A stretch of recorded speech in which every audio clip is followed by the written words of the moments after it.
Welcome to Table for One. I'm the narrator, and in today's video, I'll be doing a solo playthrough of Soul, Last Days of a Star. In this video, I'm going to play the first solo scenario, Ancient Tower.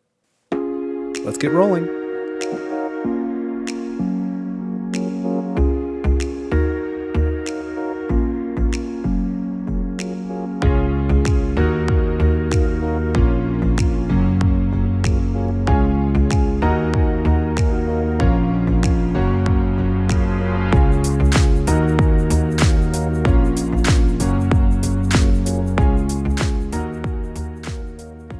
Alright, so I'm all set up to play a solo game of Soul, Last Days of a Star, and I'm set up for the first scenario, the first solo scenario, which is Ancient Tower. Now, I am pretty new to this game. I definitely don't claim to be an expert, so I think I've got everything right, but if you see any mistakes, let me know, and let me know in the comments, and I'll address it down there. But I'll give you a quick overview of the game. It's not going to be a complete, how to play, but a quick overview, and then I'll start the game. So if you just want to jump right to the gameplay, there's a chapter marker for that, so feel free, go ahead. But in this game, we are trying to draw energy from this star and send it to our arc ship here, which will give it momentum so that we can escape the star before it goes supernova. It goes supernova when we run out of instability cards in that deck, or I should say trigger flares, which is one of the 4 suits that are in this deck in this scenario.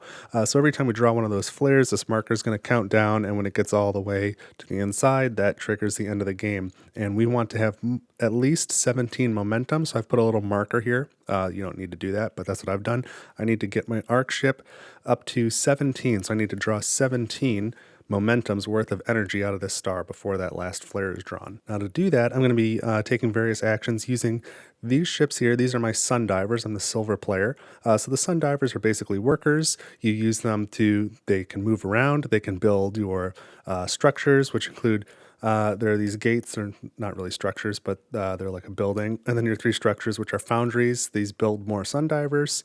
You've got these energy nodes, which give you energy, and transmit towers, which allow you to take energy and send it from here to the momentum track. Now, it's very much a space-themed game, and it certainly informs the game, but it plays a lot like a spatial abstract puzzle. And frankly, that's fine with me.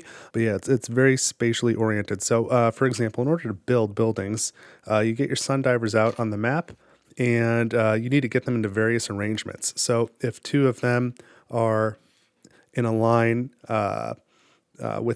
in different rings, then you can remove them to build a gate that allows you access to the next ring in. If you can get them adjacent to each other on the same ring, then you take them both away, and in one of those spaces you place a foundry.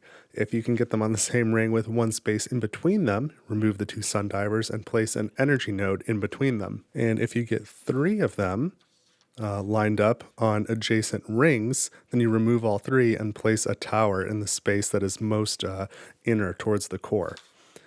So that's how you build stuff, and that's really where the spatial puzzle comes in. So the structures and buildings do not move. Only these sun divers can move, and they move. There's an outermost ring, and then this sort of inner outer ring, and then 3 rings within the sun. This is the convective layer, the radiative layer, and the core. And your buildings all get more powerful the closer to the core that you get, but then using them also makes the sun more unstable. So you'll be drawing more cards from this deck each time you use those buildings. And then this here is your mothership, and it kind of orbits around here. Every time you take a turn, it moves 1 space. And so you launch all your worker ships, your sun divers, from here, from your mothership. So I'll kind of explain the rest as we go, but that's a broad enough overview to get started. Now, the solo mode does a few things that are different than the multiplayer mode, and multiplayer is competitive by default, though there is a co-op variant. So I start with these 8 sun divers. This is really like my mothership here. Usually I'd keep these on the board, but I think it's probably easier for you to see if I set them off to the side. These 8 sun divers are in my mothership, and they can be deployed from there. All this stuff is sort of in my supply and has to be built, including these 5 sun divers over here. I cannot deploy and use these. I have to build them in my mothership first, and then I can deploy them. So we start with 8 sun divers in the mothership, but unlike the standard game, we start with 0 energy. Energy is represented by these red cubes, so we'll be gaining energy through the game. And then another important difference for the solo game is at the end of each turn, you you still move this mothership one space, and when you do that, you draw one more instability card, and you cannot keep it for its effects, and it has no effect unless it is a solar flare. So that's a little bit different than the standard game as well, where you don't draw a card each time you move your mothership. That's just for solo to act sort of as a timer, so you can't take a bunch of free actions. As I mentioned, I'm playing Ancient Tower. That is the first solo scenario, and one thing that I dislike about it is that it removes one of, I think, the most interesting elements of the game, which is the instability effects. It doesn't have any. So I will do a playthrough of the second scenario to show those later, but basically these different instability cards that you draw, when it's not a flare, there's different suits, and then you can hold on to one of those cards here on your mothership and play it later to get some sort of bonus. And that mechanic is just entirely removed from this first scenario, which I take it to mean that this is maybe sort of like a tutorial type scenario to ease you into the game a little bit. But that being said, I have not beat this scenario yet, so I'm not very good at it. And the setup is a little odd, so I'll just read it to you. For Ancient Tower, the setup says Tower in the core. So these are components that are not in my player color. They just start on the board, and I can use them as if they're another player. So that's what this is here. There's this tower that's in the core. So in theory, I could have put it on any of the 5 spaces in the core. I chose that one. And then 2 energy nodes in the convective layer, evenly spaced from each other with the mothership starting between them. And yeah, this is a little funny to me. So this convective layer has 13 spaces. So there is no way to evenly space these 2 energy cores. There's going to be a gap of 5 spaces on one side and 6 spaces on the other.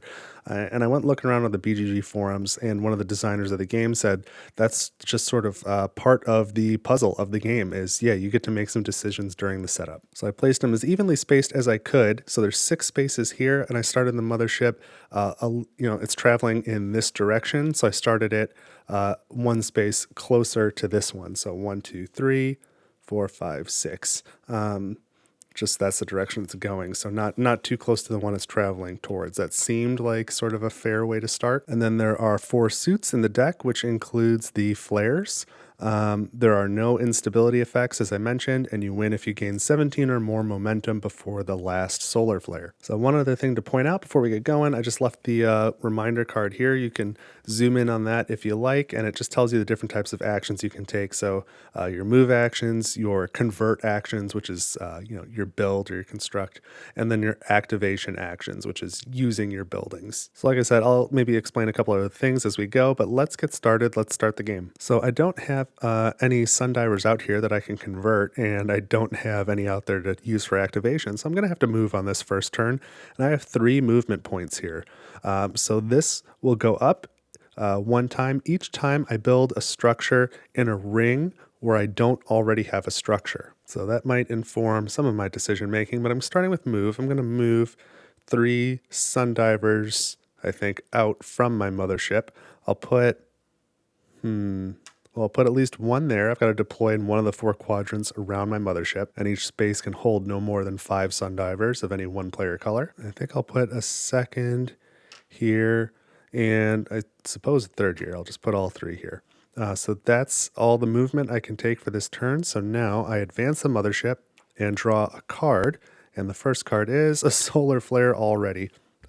So we're going to move this down the instability track, and then each time one of these flares is drawn, any player who has 13 or more energy loses half of it, rounding down. And then any structures you own that are on this outermost ring activate for free.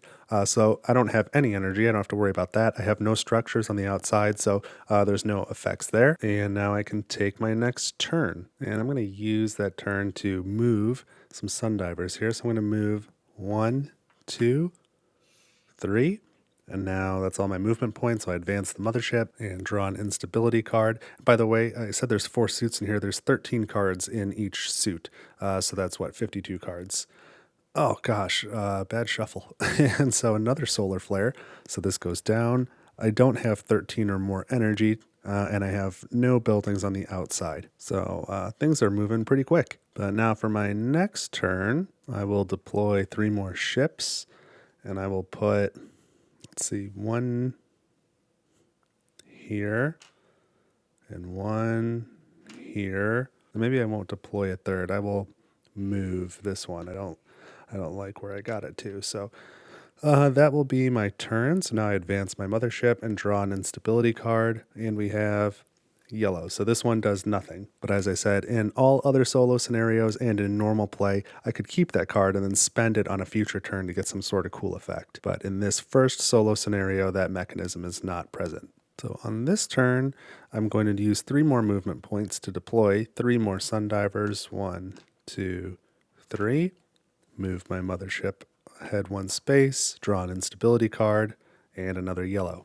Okay, now I'm going to start to build some things. So on this turn, I'm going to construct. I'm going to use these 2 Sundivers to construct an energy node here. So I place the node, take these off the map, and because they were used to construct, they go here back to the supply.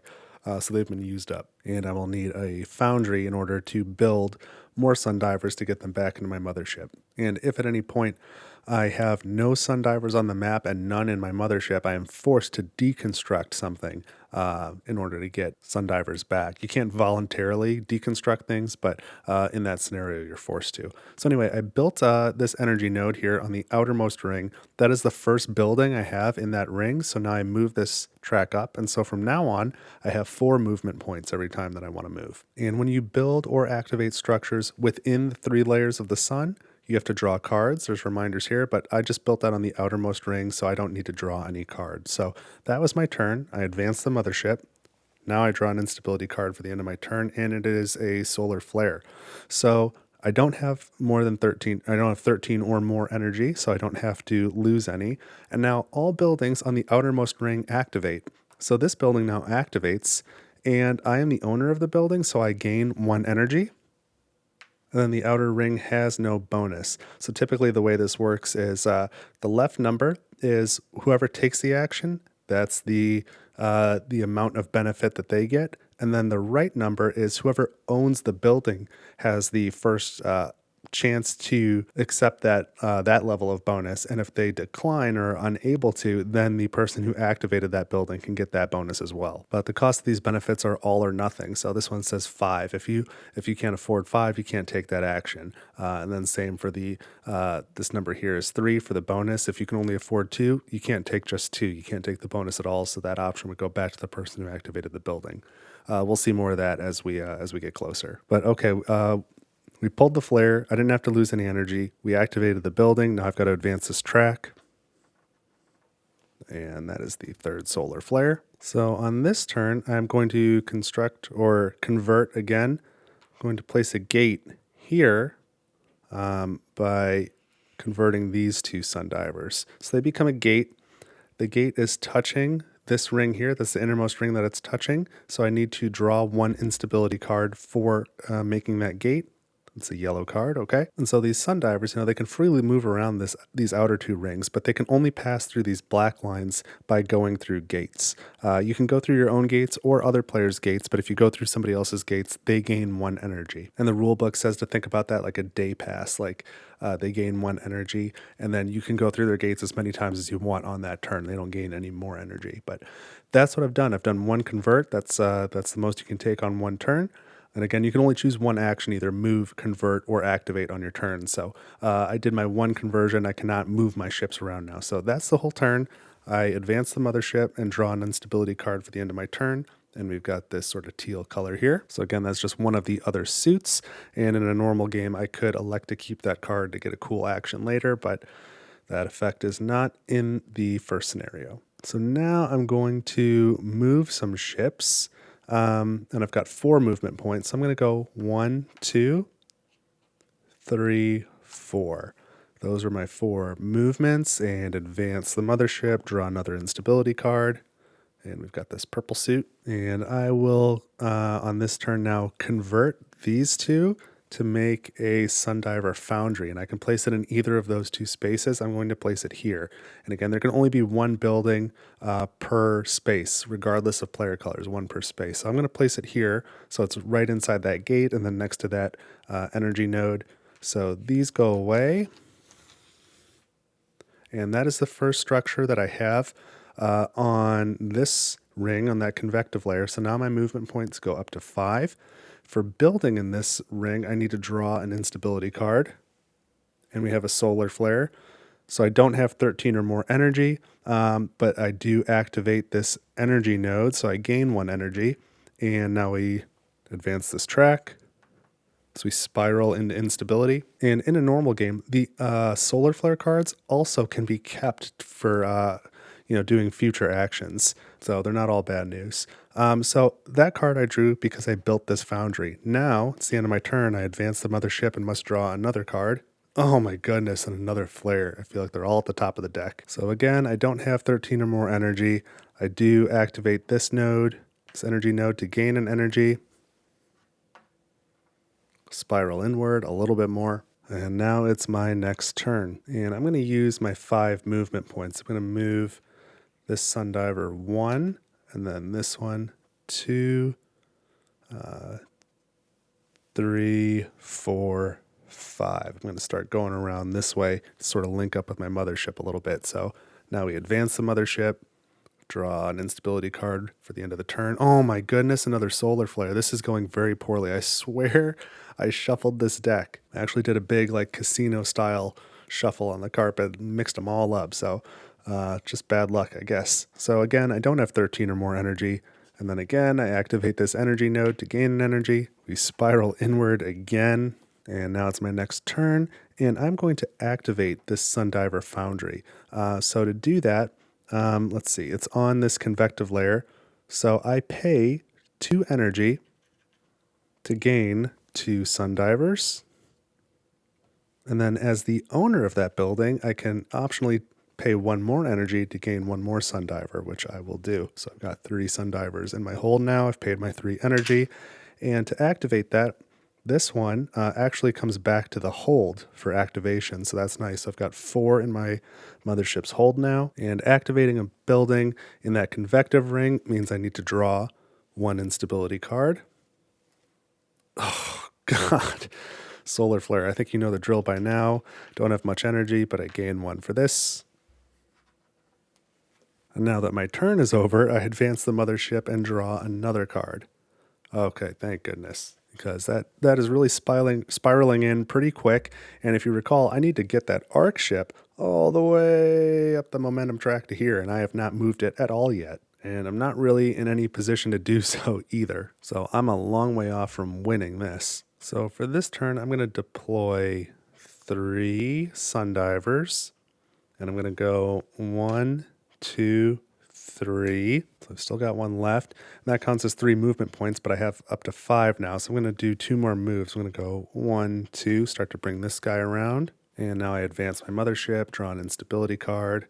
Purple, okay. Now I'm going to construct on this turn. I'm going to take these 2 Sundivers and use them to construct a gate here. So now I've got access into the sun, sort of on opposite sides of the board, which I think is helpful to have. So these 2 come back here, and I draw 1 instability card for building in that convective layer. Purple, all right. And then I advance my mothership and draw another instability card for the end of my turn. Got that aqua color. And on this turn, I'm going to move. I'm going to move, let's see, 1, 2, 3, 4, 5. Now I advance my mothership, draw an instability card. We've got a yellow, and it seems like the solar flares have slowed down, so that's a nice thing. So I'm going to convert again. I'm going to convert these 2 into another gate so I can get into the next layer of the sun. So to do that, these 2 have been converted. Come back to here. And this gate is touching the radiative layer, so I need to draw 2 cards. Purple and teal. Teal, aqua, I don't know. It's probably more aqua, I guess. But now I advance my mothership, draw an instability card for the end of my turn. Call that aqua. And on this turn, I'm going to move. I've only got 1 Sundiver. I've got 5 movement points. I'm going to go 1, 2, 3, and advance my mothership. And purple. Now I will activate this energy node, which on this layer will give me 2 energy. And then the owner of the node can take 1 energy, but the owner of the node is not here. It's a 1-player game, so I can take that last energy. So I've got 5 energy now. This Sundiver comes back to my hold. And because I activated an energy node on the convective layer, I have to draw 1 instability card. And we've got a solar flare. All right, so I do not have 13 or more energy, so I don't lose any. This still activates and gets me 1 more energy.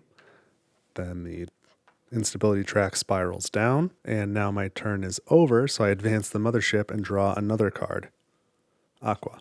And on this turn, I will move. I will deploy this one Sundiver 1 and then 2, and that's all the movement I want to do. So advance the mothership, draw a card, yellow. And on this turn, I will activate this foundry. So this comes back to my mothership. I spend 2 energy to build 2 Sundivers, and now as the owner of the structure, I can also spend 1 energy to build 1 more Sundiver. So I've got 4 now. This 3 energy is gone. This is in the convective layer, so I draw an instability card. It is another solar flare. I do not have 13 or more energy, but this activates to give me a 4th.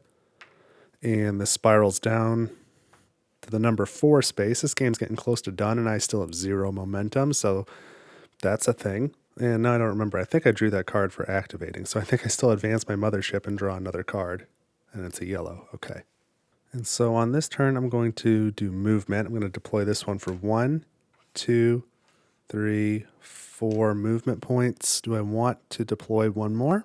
Feel like maybe it'd be silly not to, so 5. Okay, that's it for movement. Advance the mothership. Draw a card. Got a yellow. And on this turn, I will activate this foundry. So 1, 2 energy to get 2 Sundivers. 1 more energy to get a 3rd Sundiver. These are paid. I need to draw a card for activating that. Aqua. And now I advance my mothership and draw a end of turn card. And we have a solar flare. You know the drill. Only a few flares left. And just by counting the discarded cards, I've taken 29 turns, and 10 of those have been flares. So that was a pretty unlucky first half. I hope there's a couple flares that are way down, like the last card on the deck or the last 2. That would be helpful because I'm nowhere near completing this thing. And so on this turn, I'm going to move. I'm going to go 1, 2, 3, 4. And I suppose I may as well deploy 1 here, 5. So advance the mothership, draw an instability card. Oh my goodness, another flare. All right. Only 2 of those left. Not looking great. So I'm going to move again. I'm going to move this Sundiver 1, 2, 3, 4, and then I'll deploy 1, 5. All right, advance the mothership, draw a card. Oh boy, not good at all. This feels like a very unlucky shuffle. 1 solar flare left. So I am going to deploy probably 4. 1, 2, 3, 4. And then I will move this one here, 5. So before I'll advance my mothership. But before drawing the card, my goal is I want to build a tower here and then use the energy to start activating towers. Because again, that's how I get energy converted into momentum over there. And then hopefully I can build another gate to get in here and activate a tower here and here as many times as possible. Either that or maybe build 2 towers on this radiative ring and try and activate them. So we'll see. So let's draw that end of turn card. Yellow, okay. Remember, 1 more solar flare and it is all over. So let's get a couple more of these Sundivers into good positions. Let's move 1, 2, 3, 4. I guess we may as well move 1 more down. 5. All right. Advance the mothership, draw a card. Purple. So real quick, how many cards are left here? 1, 2, 3, 4, 5, 6, 7, 8, 9, 10, 11, 12, 13, 14, 15, 16, 17, 18, 19 cards. 1 of them will be the end of game. Okay. So on this turn, I'm going to build a tower here. So I've converted these 3 Sundivers into a tower. And because I built a structure in the radiative layer, I need to draw 2 instability cards. We have Aqua. Oh, and there's the last solar flare. So I don't have 13 or more energy. Technically, this still happens. And then the star goes supernova. So the game is over, and I have achieved a grand total of 0 momentum, which is really too bad. But just as a demonstration, so you can kind of see what I was thinking and how that even works, because I never even activated a tower. I was intending to, when you activate a building such as this one, if you have a sundiver on other buildings of that same type, you can activate them as well, and then each building can be activated only once per turn. So next turn I was going to activate this and this to get 1, 2, 3, 4, 5, 6 energy, which would have left me with, I didn't have that one a second ago, would have left me with 10. And then I would have activated this this tower here for 1, 2, 3, 4, 5 momentum, would have got me up to 5. I would have had 1 sundiver left that I would have moved here. Activated again the next turn would have gotten me another 5, so I at least would have been up to 10 on the momentum track, and by then a few turns would have passed, so my mothership would be closer here. I could have maybe deployed some ships, got them in here, maybe got more energy, fly around here, get close to that tower. So that was kind of what I was working towards. I thought I had as many as like 17 more turns to get there, but that was not in the cards, as it were, today. So you can see the rest of them, no more solar flares. Oh well. But that is Soul, Last Days of a Star. As I said up front, not very good at it, I don't think, but I do enjoy it. I will say the components are great quality. They're awesome. For anyone who watched my unboxing video, I really struggled with the organizer, which was a separate add-on from the publisher. A couple of these pieces really didn't, these wooden pieces didn't come out very nicely, and I guess you can't see it, but I colored in some of the busted pieces. Since they're all black, I used like a Sharpie marker to color in some of the broken pieces, and that worked pretty well. And they weren't like horribly maimed or anything. They were just little nicks. But the other thing, you may have remembered, I really struggled with this. A couple things I said about it. One, now that I've got it built, definitely you want this first slot to be the biggest one, because that's where all these cool instability cards go. These are the ones that I didn't get to, or these are the instability effects. These are the ones that are not in the first scenario, but you'll see them in my next playthrough. So these go here. All the other slots can be the same size. I put these like special effects in the next slot, and then just the different suits. And I was kind of all worried about like getting all these dividers in the right order. But they really don't matter. I've just got the flares here at the back, and then the other suits here. So as you saw, which suits you play with doesn't really matter. And you'll see that more in the next video as well. So you can just kind of like, you know how many suits you need. You need the flares, and then just pick the colors you like. So I was all worried about getting, like, following the order in the rule book of the different color suits in the right order. Doesn't matter. Just put them wherever. Just put the biggest slot at the front. That's really the important part. But again, if you think I made any rules mistakes, let me know in the comments, and I'll be sure to respond. Otherwise, let me know what you think about the game, or let me know if you have any questions. But I will put Soul on this channel at least one more time, just to show some of the instability effects, because I think that's where the game really shines. It's super cool. It adds a lot of depth to the game and gives you a lot more options. So definitely want to show that off. Don't think that what you just saw was the whole game, because there is the one component that's removed is like really big and important, so you'll want to see that. And then there are 6 solo scenarios in total, so maybe I'll work my way through all of them. I don't know yet. If that's something you want me to do, let me know. But make sure you consider subscribing if you haven't done so yet, and leave a like on this video, share it, leave some comments. All that stuff is super helpful. And if you're feeling extra enthused about the channel, head over to my Ko-fi page, ko-fi. There's a link in the description, and you can drop me a couple bucks. It helps keep the channel running. I would appreciate it very much. But that's what I've got for this video. Thank you so much for watching Table for One. I hope you had a good time. I know I did, and I will see you in the next video.